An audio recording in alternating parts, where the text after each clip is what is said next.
Olá pessoal, nós vamos falar hoje sobre a nossa famosa equação de Bernoulli. A equação de Bernoulli, ao contrário do que muitas pessoas pensam, ela não é nenhuma invenção da roda, tá? Na verdade tem uma grande sacada. A equação de Bernoulli, ela respeita um princípio muito importante da física, que é a conservação da energia mecânica e também o próprio teorema da variação da energia cinética, onde fala que o trabalho é igual à variação da energia cinética. Vamos lembrar daqueles casos que nós tínhamos um cano de seção constante.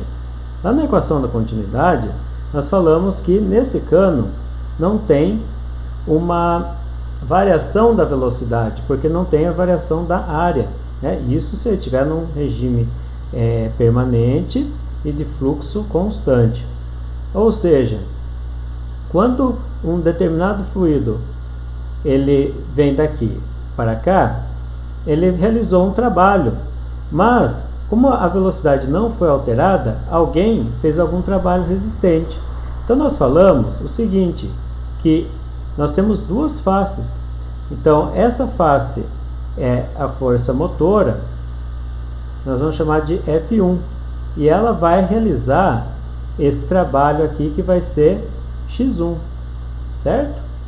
Por outro lado, para que quando essa porção vem para cá, essa porção ela veio para cá, e o que acontece?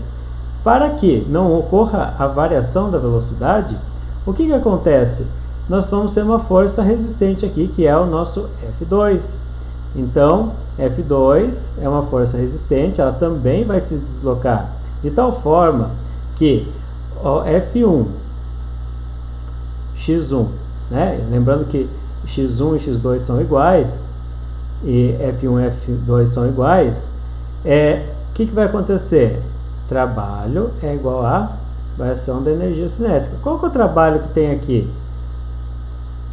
Zero, né? Porque se a energia cinética não teve variação de velocidade, não tem variação de energia cinética, portanto não tem o trabalho resultante. Não tem aqui quando esse fluido, né? Vamos pensar que ele está indo daqui para cá. Ele vem daqui para cá, para ele não mudar a velocidade, significa que alguém está sendo resistente. Então, não tem variação de velocidade, então não tem variação de energia cinética. Tá? Isso aqui a gente já aprendeu lá da equação da continuidade, beleza? Só que o que acontece? Nós temos outras situações, né? E daí essas situações foi a grande sacada que o Bernoulli teve.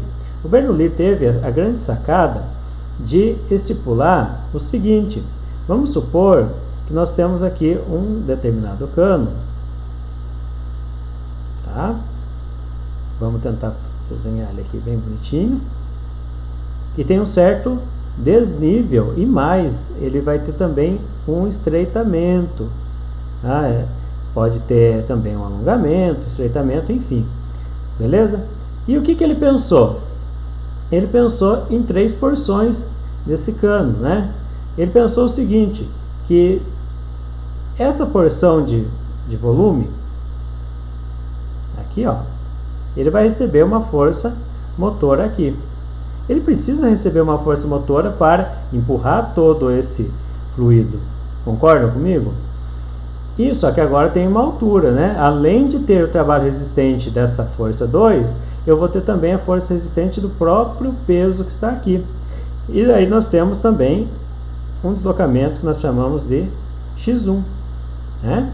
E agora, quando esse F1 vem até aqui, o que acontece? O que estava aqui vai passar a estar nesse outro ponto, né? Tudo bem com uma área diferente, mas quem realiza aqui é um trabalho da força peso dessa coluna, que é um trabalho resistente. Vamos colocar que aqui nós temos um H1, né? E aqui nós vamos ter o que nós chamamos de H2, beleza?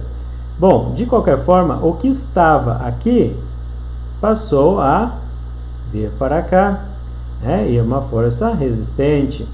E essa força resistente F2 que vai percorrer agora o X2, que é bem maior, porque a velocidade mudou, né? E daí, só de ter mudado a velocidade, nós temos que um trabalho resultante, né? E daí o que acontece? Nós vamos ter aqui o F2 como resistente. Então, a somatória de todos esses trabalhos que existiu aqui é igual à variação da energia cinética.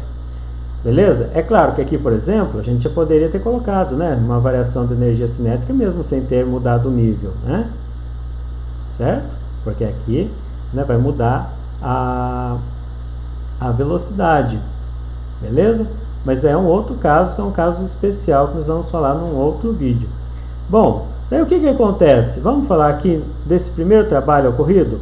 F1x1 menos, né, porque é uma força resistente, mg, vou pegar final menos inicial, aqui eu vou colocar H2 menos H1, né? É um trabalho resistente da força-peso, e daí menos F2x2, que é o trabalho realizado aqui de forma resistente por F2, que a gente já viu que o F2 tem que ser de forma resistente. Daí depois o que acontece? Vai ser igual à variação da energia cinética, ou seja, mv2 ao quadrado sobre 2 menos mv1 ao quadrado sobre 2, porque eu tenho que pensar na variação da velocidade que estava aqui com a velocidade que estava aqui, né? Dessa forma, o que acontece? Nós temos que lembrar que o volume aqui é igual aqui, que é igual aqui, né? E esse volume, vamos lembrar como pode calcular ele? Seria essa área, a área 1, vezes o x1.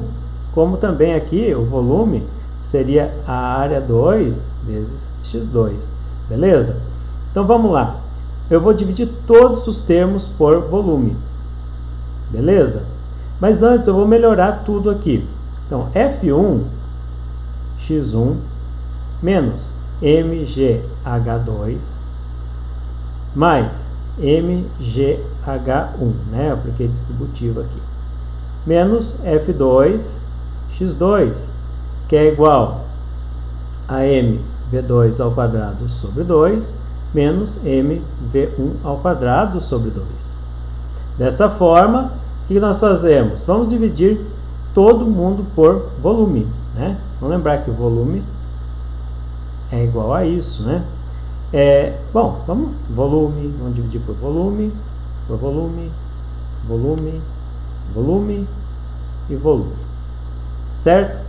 Bom, nesse primeiro caso, nós temos o seguinte arranjo, né? Vamos fazer assim, F1 x1 e o volume para esse primeiro caso é a área 1 x1. Opa, cancelou aqui. E aqui,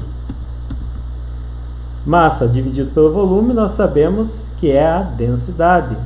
Vezes a gravidade, altura 2, menos a densidade também aqui, né? Lembra que massa dividido pelo volume é a densidade. E aqui, H1, só que aqui é positivo. Menos, aqui é o mesmo caso do outro, né? F2, x2, então vamos lá. F2, x2, e o volume aqui, de forma análoga, vai ser área 2, x2, cancela, cancela. É igual, aqui também, ó, massa e volume passa a ser densidade. Densidade, velocidade ao quadrado sobre 2, menos, mesma coisa, densidade, velocidade 1 ao quadrado sobre 2. O que nós fazemos agora? Nós pegamos e separamos, né, todos eles. Primeiro, temos que lembrar o seguinte, que força 1 sobre área 1 é pressão 1 menos ρgh2 mais ρgh1 menos pressão 2, que é igual ρv2 ao quadrado sobre 2 ρV1 ao quadrado sobre 2. Dessa forma, o que nós vamos fazer? Vamos separar tudo que é 1 de um lado, tudo que é 2 do outro. Pressão 1 mais ρGH1 mais ρV1 ao quadrado sobre 2 é igual a pressão 2 mais ρG2 H2 mais ρV2 ao quadrado sobre 2. E aqui nós temos a nossa equação de Bernoulli com base na pressão.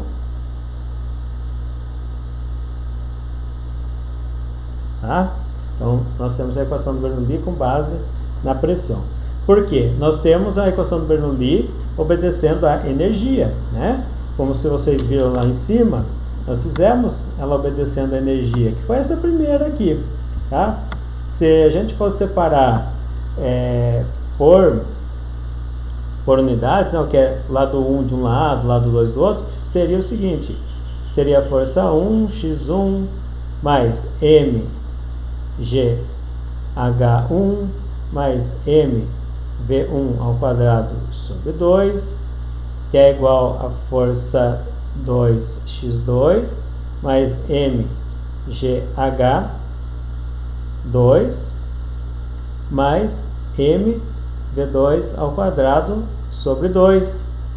Então aqui nós temos a equação do Bernoulli para a energia e em cima para a pressão, que é a mais utilizada. E tem uma outra ainda que é bastante útil, que fala sobre a altura, né? É feito em função da altura, que é uma equação também bastante utilizada. Ok? Bom, utilizando essa equação dessa forma, vocês vão conseguir resolver quase todos os exercícios, beleza? Espero que vocês tenham compreendido. É uma equação bastante fácil, porém ela é muito útil dentro da mecânica dos fluidos. Até mais!